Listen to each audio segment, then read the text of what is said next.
네, 안녕하십니까. 동학개미 구독자 여러분들, 성북개미입니다. 오늘은 이제 증시가 폭락할 때 견디는 방법, 뭐, 이런 주제로, 취지로 일단은 짧게 방송을 드릴 거고, 한번 볼까요? 증시가.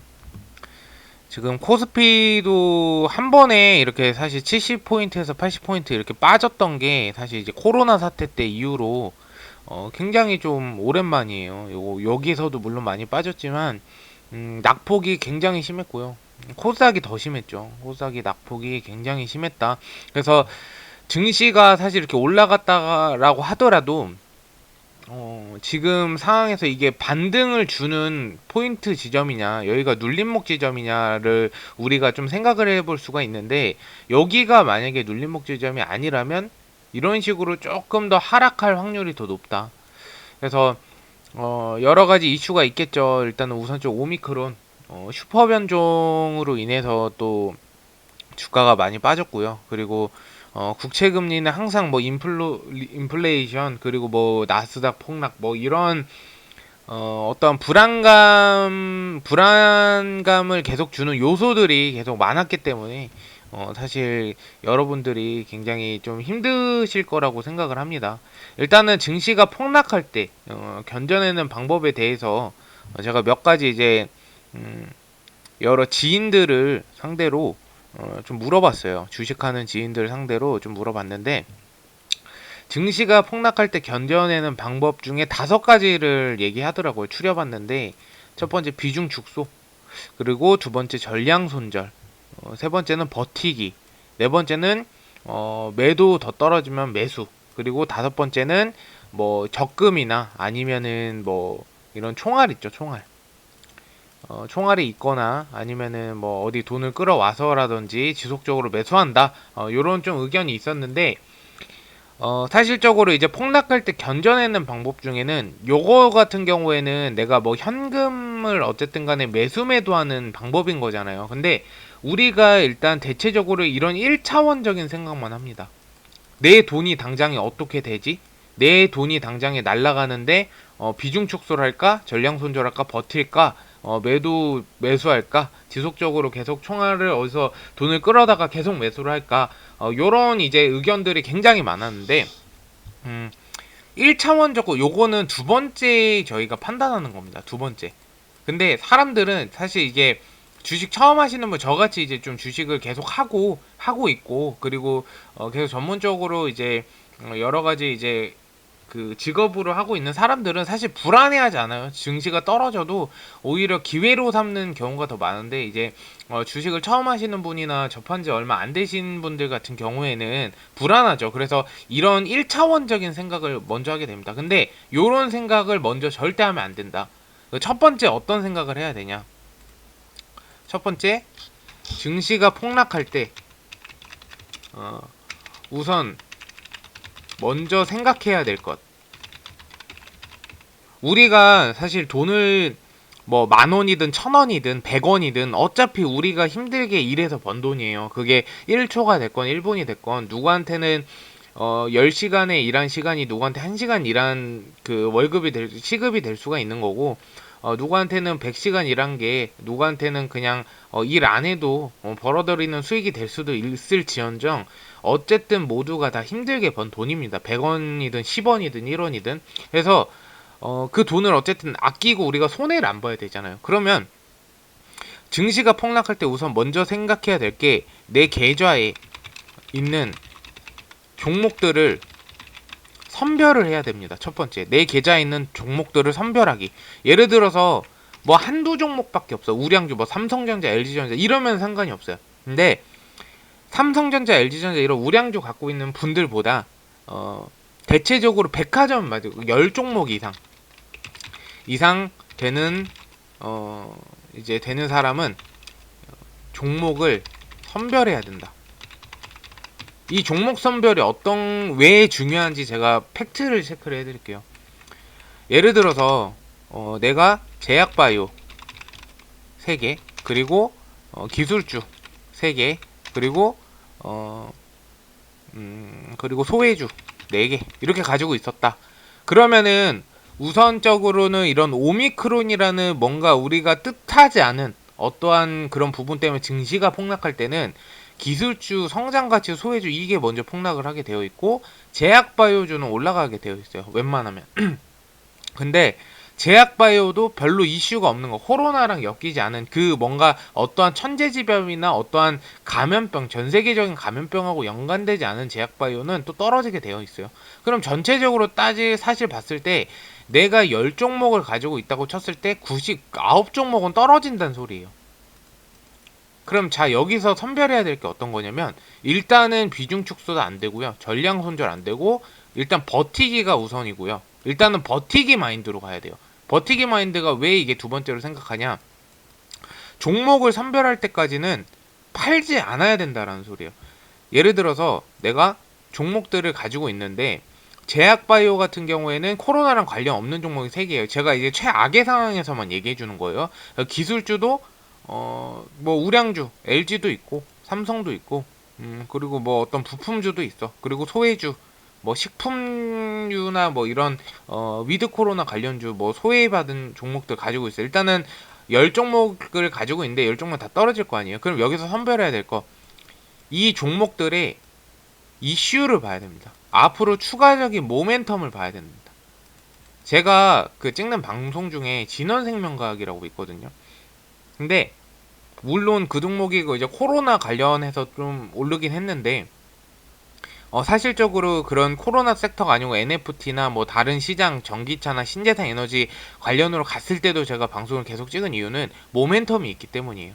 이 모멘텀 하나면 증시가 폭락해도 사실 흔들리지가 않아요. 왜냐면 어차피 오를 건데 그냥 뭐 잠시 쉬었다 가는 거지 이렇게 생각을 하지, 보통 종목을 손절하려거나 아니면은 그 굉장히 불안해서 막 진짜 굉장히 애간장 타고 하루를 계속 주식 장만 바라보는 이런 분들의 특징이 뭐냐면 이 종목에 대해서 제대로 뭐가 뭔지 몰라요.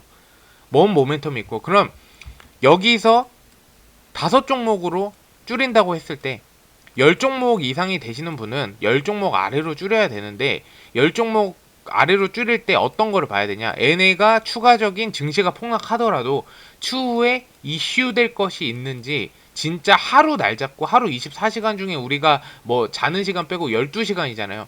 이 12시간 들여서 이 10종목 팍 씌워요. 20종목, 30종목이 된다고 하더라도 2, 3일에 걸쳐서 이 종목이 어떤 걸 하는지 다 적어놔요.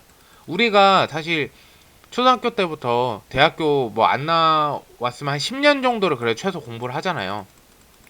우리가 여태까지 공책에 필기를 해서 적은 양만 진짜 아무리 공부 안 했다고 하더라도 10건은 넘을 겁니다. 근데 요거 종목이 뭐 하는지, 추후 이슈가 뭐가 있는지, 지금 현재 뭐 하는 기업인지 공책에 정리해도 한 권도 안 돼요. 한 20페이지 정도? 이 정도, 20페이지도 안 되죠. 한 종목에 그냥 뭐 이 종목 뭐 예를 들어 전기차 부품주 모멘텀은 이게 있음 이렇게만 적으면 2페이지도 안 넘어갈 겁니다. 이런 정도의 노력은 필요하다라는 거예요. 저는 그렇게 했거든요. 그래서 여기서 진짜 안 될 것 같다. 그 종목은 저는 일단은 기다려요. 장이 올라갈 때까지. 왜냐하면 지수가 떨어진 건 다시 올라가게 되어 있어요. 그러면 올라갈 때까지 기다렸다가 정리를 해요. 저는. 그리고 나머지에 추가적으로 들어가서 기다립니다. 그냥 계속. 그 버티기예요. 결국엔. 지속적으로 매수도 아니고 매도 떨어지면 매수. 예를 들어 1000만원 들어갔는데 마이너스 20% 800만원이에요. 800만원대 떨어졌는데 들어갔는데 이게 뭔 소용이에요. 그러면은 1000만원 200만원에 대한 더 수익을 볼 수 있는 걸 200만원을 버리고 그냥 800만원에 대한 수익만 본다라는 건 굉장히 미련한 행동입니다. 그래서 매도 떨어지면 매수도 아니고 지속적으로 매수도 아니에요. 장 떨어질 땐 전량 손절 아니고 비중 축소. 그럼 버티기. 결국에 우리가 뭐 흔히 말하는 존버한다 이런 말이 있잖아요. 그래서 버티는데 이 버티기를 그냥 버티는 게 아니에요. 그 버티는 거 안에서도 내가 종목을 선별할 줄 알아야 돼. 내가 내 돈으로 이 회사에 투자했는데 이 회사가 어떤 일을 하고 이 회사가 도대체 앞으로의 추후에 무슨 모멘텀이 있고 어떠한 성장 가치성이 있는지 이 정도까지는 우리가 파악을 해야지만 진짜 주식으로 돈을 벌 수 있다라는 거예요. 그래서 증시가 폭락할 때 견뎌내는 방법을 정리해드리자면 일단은 내가 가지고 있는 종목을 열어봐요. 다 파란불이어서 힘들 수도 있어요. 하지만 이 종목들이 뭐 하는지 일단 보라는 거예요. 조사를 한 후에 진짜 애는 앞으로 모멘텀도 없고 그냥 애는 실적으로만 가는 애 같다. 그러면 당장에 정리하는 게 아니고 정리를 하는 순번 중에 1순위로 두라는 거죠. 내가 10종목이면 정리할 종목을 1순위부터 10순위까지 나열해 놓으라는 거예요. 그래서 장이 올라갈 때 어느 정도 마이너스가 조금 회복되면 정리를 하고 나머지 종목 가지고 이슈가 있는 종목 이렇게 여기서 정리 10종목을 예를 들어서 20종목 있고 30종목 있으신 분들도 있을 거예요. 다 하셔야 됩니다. 힘들어도. 못하면은 주식으로 돈 못 법니다. 저는 그냥 냉정하게 그렇게 말씀을 드릴게요. 정리를 해야 되고 첫 번째 1부터 10종목 먼저 정리할 종목의 순번을 나눈다. 일단 조사를 다 끝내고 나서요. 두 번째 계속 단기적으로 보유할 종목과 장기적으로 보유할 종목을 선별한다. 그래서 장기적으로 보유할 종목, 얘는 모멘텀 확실해. 얘는 2년 안에 어떠한 모멘텀이 있어서 2년 안에 무조건 오를 수밖에 없다. 이런 종목 있죠. 그런 종목은 그냥 두세요. 장기적으로 몇 년 동안 그냥 계속 둔다고 생각하고 떨어지든 말든 뭐 눈이 오건 바람이 오건 뭐 신경을 쓰지 말라는 거예요. 그리고 단기적으로 보유할 종목 중에 정말 이슈가 없고 이 친구는 이 종목은 오르기 힘들겠다. 이 생각을 100번 하세요. 100번. 100번은 해야 돼. 왜냐면 내가 손해보는 거니까 100번은 하고 그래도 아닌 것 같다라고 하면은 정리가 필요하다라는 거예요. 필요하다. 그리고 나머지 종목들은 들고 버틴다. 저는 이렇게 가요. 이렇게 해서 계획을 세워요. 앞으로의 계획을. 버티면서 정리할 종목 정리하고 뭔가 추가적으로 더 왜냐면은 내가 예를 들어서 쉽게 말해서 200만원이 있어. 100만원 있어. 100만원. 그러면 내가 10만원씩 10종목을 들어갔어. 그러면 여기서 마이너스 뭐 20%도 있고 마이너스 30%도 있고 마이너스 5%도 있고 마이너스 1%도 있을 거예요. 그러면 정말 애는 장기적으로 봐야겠다는 점 마이너스 20%야. 그러면 저는 마이너스 1%나 마이너스 5%는 과감히 손절합니다. 그리고 마이너스 20% 종목에 오히려 들어가요. 왜냐하면은 내가 1, 20만원 계속 물려 있어가지고 얘네를 계속 마이너스 보느니 정리를 손해 보더라도 만원, 뭐 1,000원, 5,000원, 10만원이니까 1,000원, 5,000원 빨리 손절하고 8만원 금액을 이 마이너스 20%에 넣어가지고 애가 수익이 뭐 2%만 나도 이 마이너스 5% 그냥 메꿔집니다. 그래서 요런 전략 방법으로 내가 손해보지 않는 선에서 방법적인 거를 구사해서 가는 거예요. 그렇게 하면 돼요. 그래서 증시가 폭락할 때는 일단 버틴다.